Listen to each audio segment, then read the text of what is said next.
Today, this council stood at a crossroads, and most of you chose wrong. You chose appeasement and submission. You chose a road that does not lead to peace, only to more terror. We thank the United States for standing on the right side, for standing on the side of truth, justice, and moral clarity. Thank you for refusing to abandon the hostages and for refusing to legitimize the lies of this resolution. Thank you for showing the bravery to say what so many seem too afraid to say, that Hamas is the obstacle to peace, and that spoiling terrorists only deepens the crisis. Colleagues, there is a real framework already on the table. It is a US-backed proposal constructed with Egypt and Qatar. Israel has accepted multiple versions of that proposal. We have accepted compromise after compromise. We have said yes repeatedly because we are prepared to do whatever we can to bring our hostages back home. Hamas has rejected every single version of that proposal, every deal, every offer, every opportunity. They have responded with silence or with new impossible demands. They have shown the world time and again that they are not interested in reaching an agreement. They are only interested in surviving and delaying a deal for as long as possible. So why does this resolution say nothing about that? I listened to all of you. Only a few of you actually mention a condemnation for Hamas. The rest, you forgot about that. Instead of confronting the truth, some on this council attempted to bury it. Instead of applying pressure where it belongs, on Hamas, you have applied it on the country actively working to bring its people back home. That is not diplomacy. That is surrender. And it sends a clear message to Hamas. Reject every deal, and the international community will still reward you. Hold innocent civilians hostage, and the UN will still give you legitimacy. Continue the war, and the pressure will still fall only on Israel, not on the terrorists who started this war. You know that Hamas does not care about the resolutions, what's happening here. They don't care about innocent lives, international law, or about UN resolutions. But when you removed the release of the hostages as a condition for a ceasefire, and I know all of you very well, you know how to read a resolution, you know the power of the language of a resolution, but when you remove the release of the hostages as a condition for a ceasefire, you gave Hamas the freedom to ignore you all and to place every bit of pressure on Israel.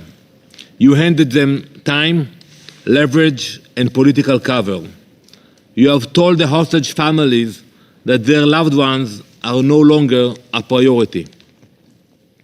Mr. President, the hostages are innocent civilians kidnapped from their homes and held in the dark tunnels of Gaza. Many have been brutally murdered. They have not seen sunlight. They have not spoken to their families. They are being denied every basic human dignity. The Palestinian prisoners are terrorists who are protected by our legal system. Many of them are murderers with blood on their hands. They are held in accordance with the law, with access to rights, food, and medical care. Now, because Israel agrees to exchanges, it doesn't mean we accept a false equivalency.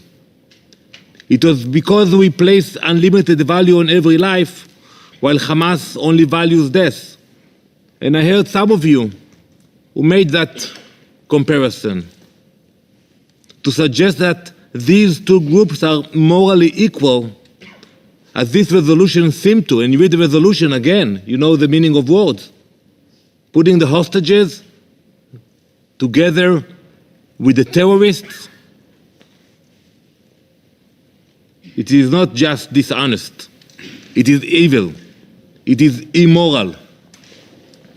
Despite this absurd equivalence, the text still found time to lecture Israel on humanitarian aid. However, this resolution was proposed after humanitarian aid had already resumed. The new international aid mechanism developed with the US and in coordination with Israel has already become operational.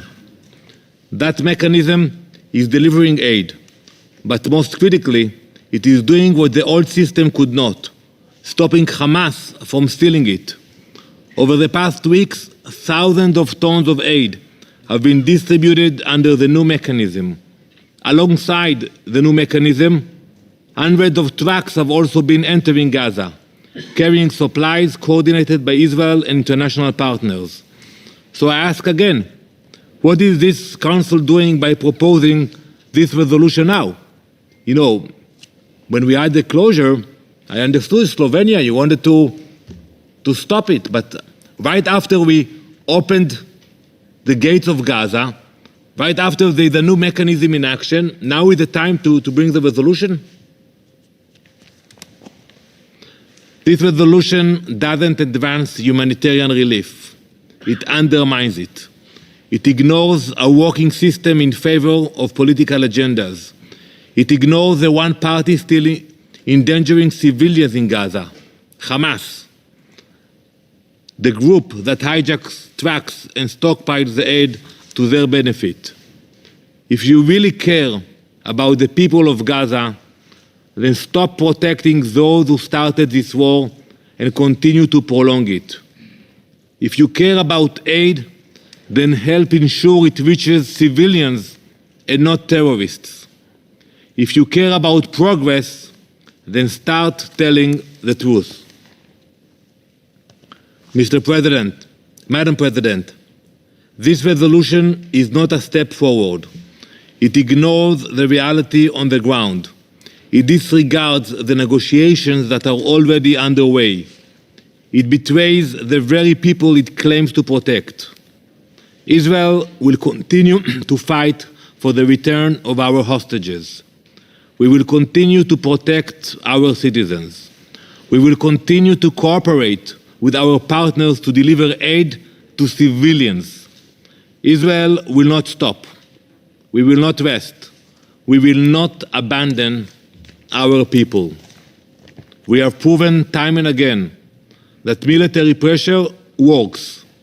Hostages come home not because Hamas decides to be merciful all of a sudden, but because they are forced to. And we will do whatever it takes to bring them back. You have dedicated all of your energy and efforts in drafting this resolution, negotiating on it, putting it to a vote. Now it will pass next week to the General Assembly for another vote. But colleagues, I must be very honest with you. Don't waste more of your energy. Don't waste more of your time, because no resolution, no vote, no moral failure will stand in our way.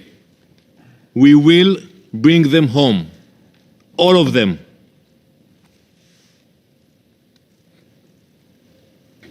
I thank the representative of Israel for his